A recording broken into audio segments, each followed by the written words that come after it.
بسم الله الرحمن الرحيم. الحمد لله الذي أنزل على عبده الكتاب ولم يجعل له عوجا قيما لينذر بأسا شديدا من لدنه ويبشر المؤمنين الذين يعملون الصالحات أن لهم أجرا حسنا ماكثين فيه أبدا وينذر الذين قالوا اتخذ الله ولدا ما لهم به من علم ولا لآبائهم كبرت كلمة تخرج من أفواههم إن يقولون إلا كذبا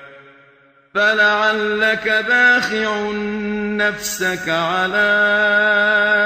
آثارهم إن لم يؤمنوا بهذا الحديث أسفا إنا جعلنا ما على الأرض زينة لها لنبلوهم أيهم أحسن عملا وإنا لجاعلون ما عليها صعيدا جرزا أم حسبت أن أصحاب الكهف والرقيم كانوا من آياتنا عجبا إذ أوى الفتية إلى الكهف فقالوا ربنا آتنا من لدنك رحمة وهيئ لنا من أمرنا رشدا فضربنا على آذانهم في الكهف سنين عددا ثم بعثناهم لنعلم أي الحزبين أحصى لما لبثوا أمدا نحن نقص عليك نبأهم بالحق إنهم فتية آمنوا بربهم وزدناهم هدى وربطنا على قلوبهم إذ قاموا فقالوا ربنا رب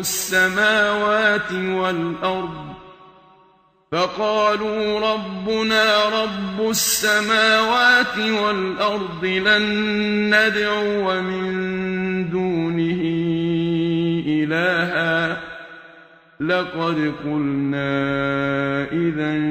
شططا هؤلاء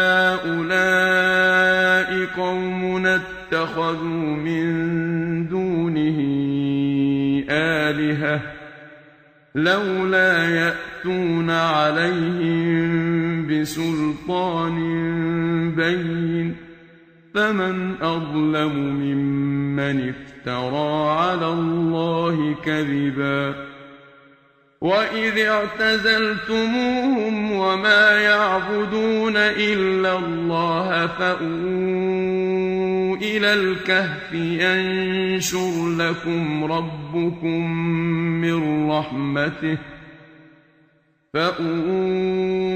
إلى الكهف ينشر لكم ربكم من رحمته ويهيئ لكم من أمركم مرفقا وترى الشمس إذا طلعت تزاور عن كهفهم ذات اليمين وإذا غربت تقرضهم ذات الشمال وهم في فجوة منه ذلك من آيات الله من يهد الله فهو المهتد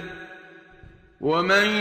يضلل فلن تجد له وليا مرشدا وتحسبهم أيقاظا وهم رقود ونقلبهم ذات اليمين وذات الشمال وكلبهم باسط ذراعيه بالوصيد لو اطلعت عليهم لوليت منهم فرارا ولملئت منهم رعبا وكذلك بعثناهم ليتساءلوا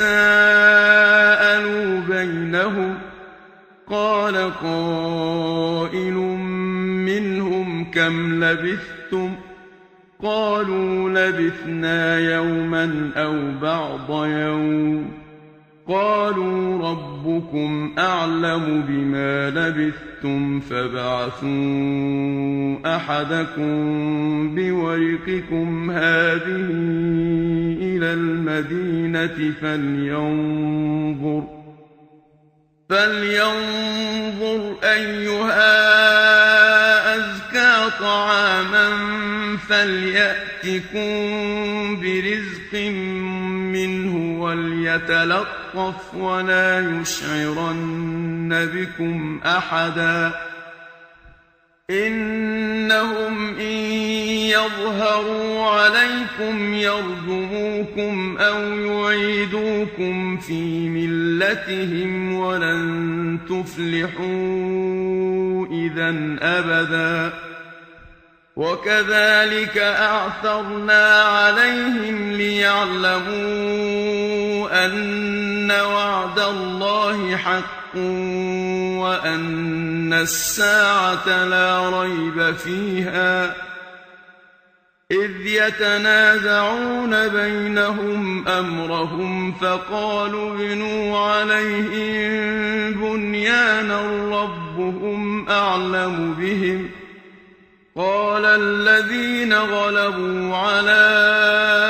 أمرهم لنتخذن عليهم مسجدا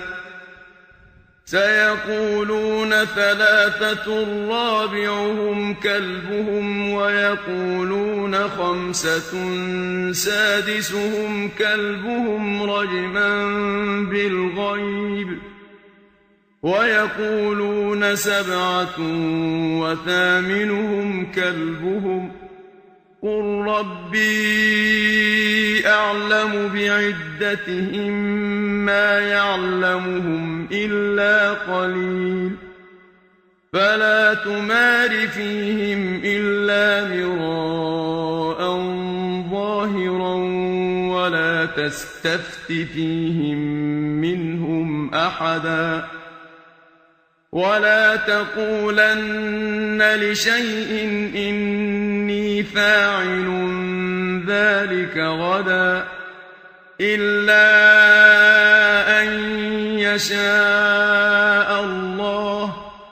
واذكر ربك إذا نسيت وقل عسى أن يهديني ربي لأقرب من هذا رشدا ولبثوا في كهفهم 300 سنين وازدادوا 9 قل الله أعلم بما لبثوا له غيب السماوات والأرض أبصر به وأسمع ما لهم من دونه من ولي ولا يشرك في حكمه أحدا واتل ما أوحي إليك من كتاب ربك لا مبدل لكلماته ولن تجد من دونه ملتحدا واصبر نفسك مع الذين يدعون ربهم بالغداة والعشي يريدون وجهه ولا تعد عيناك عنهم تريد زينة الحياة الدنيا ولا تطع من أغفلنا قلبه عن ذكرنا واتبع هواه وكان أمره فرطا وقل الحق من ربكم فمن شاء فليؤمن ومن شاء فليكفر إنا أعتدنا للظالمين نارا أحاط بهم سرادقها وإن يستغيثوا يغاثوا بماء كالمهل يشوي الوجوه بئس الشراب وساءت مرتفقا إن الذين آمنوا وعملوا الصالحات إنا لا نضيع أجر من أحسن عملا أولئك لهم جنات عدن تجري من تحتهم الأنهار يحلون فيها من أساور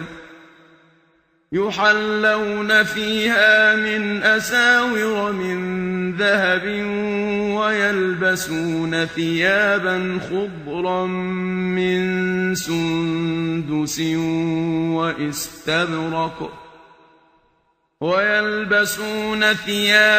خضرا من سندس واستبرق متكئين فيها على الأرائك نعم الثواب وحسنت مرتفقا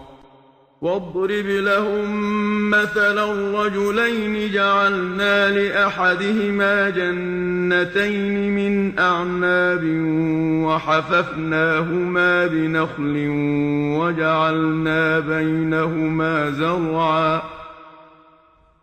كلتا الجنتين آتت أكلها ولم تظلم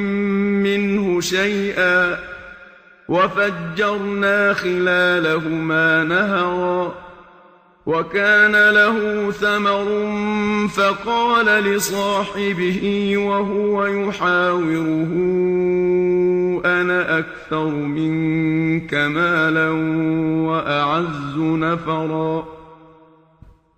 ودخل جنته وهو ظالم لنفسه قال ما أظن أن تبيد هذه أبدا وما أظن الساعة قائمة ولئن رددت إلى ربي لأجدن خيرا منها منقلبا قال له صاحبه وهو يحاوره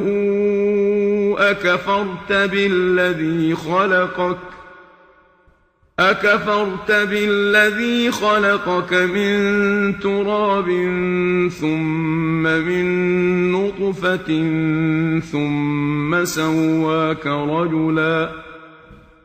لكن هو الله ربي ولا أشرك بربي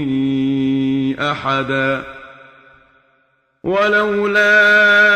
إذ دخلت جنتك قلت ما شاء الله لا قوة إلا بالله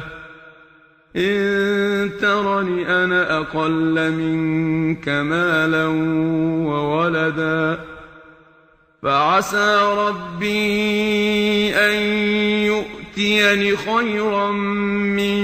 جنتك ويرسل عليها حسبانا من السماء فتصبح صعيدا زلقا أو يصبح ماؤها غورا فلن تستطيع له طلبا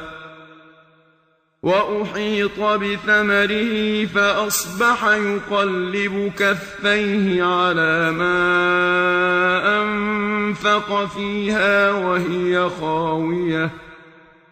فأصبح يقلب كفيه على ما أنفق فيها وهي خاوية على عروشها ويقول يا ليتني لم أشرك بربي أحدا ولم تكن له فئة ينصرونه من دون الله وما كان منتصرا هنالك الولاية لله الحق هو خير ثوابا وخير عقبا واضرب لهم مثل الحياة الدنيا كماء أنزلناه من السماء فاختلط به نبات الأرض فأصبح هشيما تذروه الرياح وكان الله على كل شيء مقتدرا المال والبنون زينة الحياة الدنيا والباقيات الصالحات خير عند ربك ثوابا وخير أملا ويوم نسير الجبال وترى الأرض بارزة وحشرناهم فلم نغادر منهم أحدا وعرضوا على ربك صفا لقد جئتمونا كما خلقناكم أول مرة بل زعمتم أن لن نجعل لكم موعدا ووضع الكتاب فترى المجرمين مشفقين مما فيه ويقولون يا ويلتنا ما لهذا الكتاب لا يغادر صغيرة ولا كبيرة إلا أحصاها ووجدوا ما عملوا حاضرا ولا يظلم ربك أحدا وإذ قلنا للملائكة اسجدوا لآدم فسجدوا إلا إبليس كان من الجن ففسق عن أمر ربه أفتتخذونه وذريته أولياء من دوني وهم لكم عدو بئس للظالمين بدلا ما أشهدتهم خلق السماوات والأرض ولا خلق أنفسهم وما كنت متخذ المضلين عضدا ويوم يقول نادوا شركائي الذين زعمتم فدعوهم فلم يستجيبوا لهم وجعلنا بينهم موبقا ورأى المجرمون النار فظنوا أنهم مواقعوها ولم يجدوا عنها مصرفا ولقد صرفنا في هذا القرآن للناس من كل مثل وكان الإنسان أكثر شيء جدلا وما منع الناس أن يؤمنوا إذ جاءهم الهدى ويستغفروا ربهم إلا أن تأتيهم سنة الأولين إلا سُنَّةُ الْأَوَّلِينَ أَوْ يَأْتِيَهُمُ الْعَذَابُ قُبُلًا وَمَا نُرْسِلُ الْمُرْسَلِينَ إِلَّا مُبَشِّرِينَ وَمُنذِرِينَ وَيُجَادِلُ الَّذِينَ كَفَرُوا بِالْبَاطِلِ لِيُدْحِضُوا بِهِ الْحَقَّ وَاتَّخَذُوا آيَاتِي وَمَا أُنذِرُوا هُزُوًا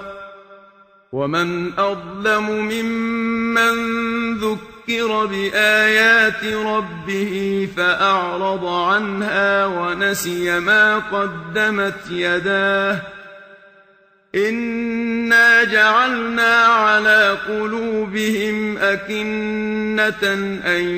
يَفْقَهُوهُ وَفِي آذَانِهِمْ وَقْرًا ۚ وَإِن تَدْعُهُمْ إِلَى الْهُدَىٰ فَلَن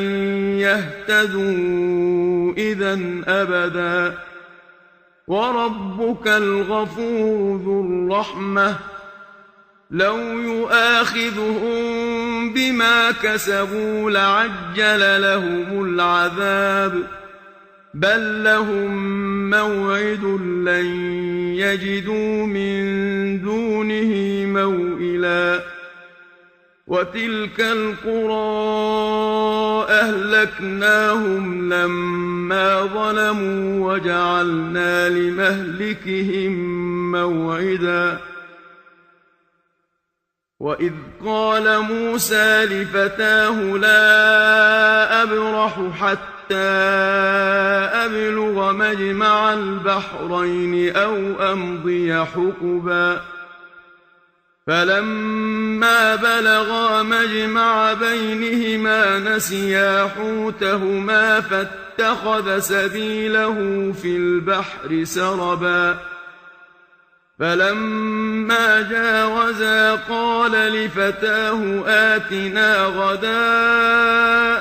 لَقَدْ لَقِينَا مِن سَفَرِنَا هَٰذَا نَصَبًا قَالَ أَرَأَيْتَ إِذْ أَوَيْنَا إِلَى الصَّخْرَةِ فَإِنِّي نَسِيتُ الْحُوتَ وَمَا أَنسَانِيهُ إِلَّا الشَّيْطَانُ أَنْ أَذْكُرَهُ ۚ وَاتَّخَذَ سَبِيلَهُ فِي الْبَحْرِ عَجَبًا قَالَ ذَٰلِكَ مَا كُنَّا نَبْغِ ۚ فَارْتَدَّا عَلَىٰ آثَارِهِمَا قَصَصًا فَوَجَدَا عَبْدًا مِّنْ عِبَادِنَا آتَيْنَاهُ رَحْمَةً مِّنْ عِندِنَا وَعَلَّمْنَاهُ مِن لَّدُنَّا عِلْمًا قَالَ لَهُ مُوسَىٰ هَلْ أَتَّبِعُكَ عَلَىٰ أَن تُعَلِّمَنِ مِمَّا عُلِّمْتَ رُشْدًا قَالَ إِنَّكَ لَن تَسْتَطِيعَ مَعِيَ صَبْرًا وَكَيْفَ تَصْبِرُ عَلَىٰ مَا لَمْ تُحِطْ بِهِ خُبْرًا قَالَ سَتَجِدُنِي إِن شَاءَ اللَّهُ صَابِرًا وَلَا أَعْصِي لَكَ أَمْرًا قَالَ فَإِنِ اتَّبَعْتَنِي فَلَا تَسْأَلْنِي عَن شَيْءٍ حَتَّىٰ أُحْدِثَ لَكَ مِنْهُ ذِكْرًا فَانطَلَقَا حَتَّىٰ إِذَا رَكِبَا فِي السَّفِينَةِ خَرَقَهَا قَالَ أَخَرَقْتَهَا لِتُغْرِقَ أَهْلَهَا لَقَدْ جِئْتَ شَيْئًا إِمْرًا قَالَ أَلَمْ أَقُلْ إِنَّكَ لَن تَسْتَطِيعَ مَعِيَ صَبْرًا قَالَ لَا تُؤَاخِذْنِي بِمَا نَسِيتُ وَلَا تُرْهِقْنِي مِنْ أَمْرِي عُسْرًا فَانطَلَقَا حَتَّىٰ إِذَا لَقِيَا غُلَامًا فقتله قال أقتلت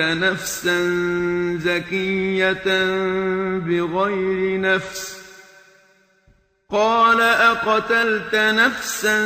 زكية بغير نفس لقد جئت شيئا نكرا قال ألم أقل لك إنك لن تستطيع معي صبرا قال إن سألتك عن شيء بعدها فلا تصاحبني قد بلغت من لدني عذرا فانطلقا حتى إذا أتيا أهل قرية استطعما أهلها فأبوا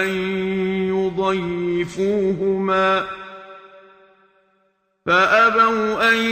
يضيفوهما فوجدا فيها جدارا يريد أن ينقض فأقامه قال لو شئت لاتخذت عليه أجرا قال هذا فراق بيني وبينك سأنبئك بتأويل ما لم تستطع عليه صبرا أما السفينة فكانت لمساكين يعملون في البحر فأردت أن أعيبها وكان وراءهم ملك يأخذ كل سفينة غصبا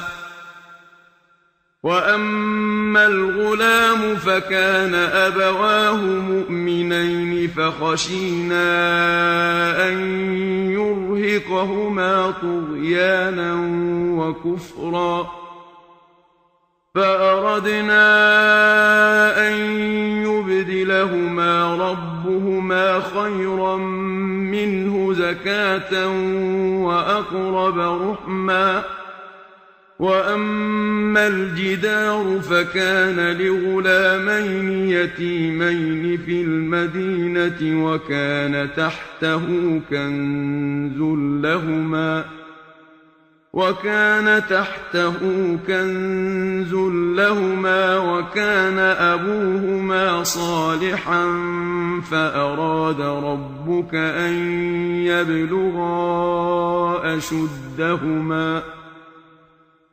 فأراد ربك أن يبلغا أشدهما ويستخرجا كنزهما رحمة من ربك وما فعلته عن أمري ذلك تأويل ما لم تسطع عليه صبرا ويسألونك عن ذي القرنين قل سأتلو عليكم منه ذكرا إنا مكنا له في الأرض وآتيناه من كل شيء سببا فأتبع سببا حتى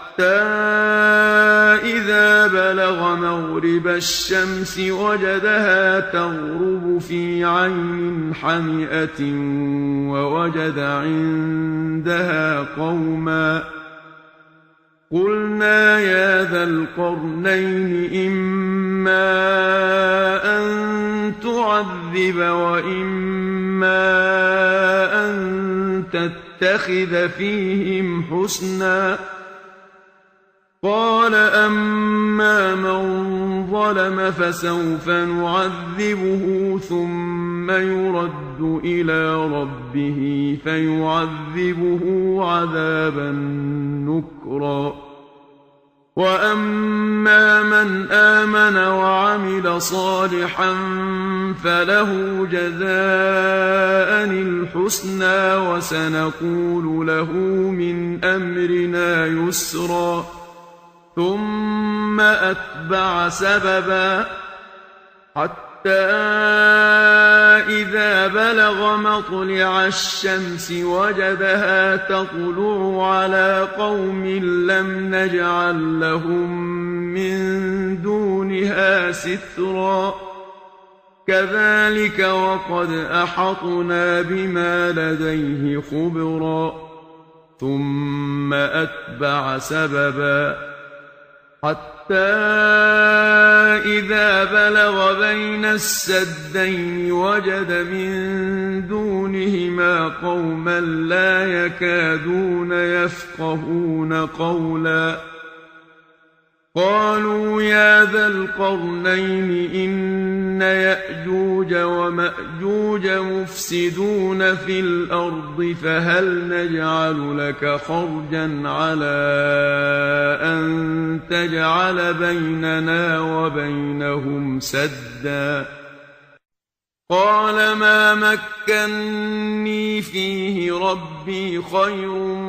فأعينوني بقوة أجعل بينكم وبينهم ردما آتوني زبر الحديد حتى إذا ساوى بين الصدفين قال انفخوا حتى إذا جعله نارا قال آتوني أفرغ عليه قطرا فما استطاعوا أن يظهروه وما استطاعوا له نقبا قال هذا رحمة من ربي فإذا جاء وعد ربي جعله دكاء وكان وعد ربي حقا وتركنا بعضهم يومئذ يموج في بعض ونفخ في الصور فجمعناهم جمعا وعرضنا جهنم يومئذ للكافرين عرضا الذين كانت أعينهم في غطاء عن ذكري وكانوا لا يستطيعون سمعا أفحسب الذين كفروا أن يتخذوا عبادي من دوني أولياء إنا أعتدنا جهنم للكافرين نزلا قل هل ننبئكم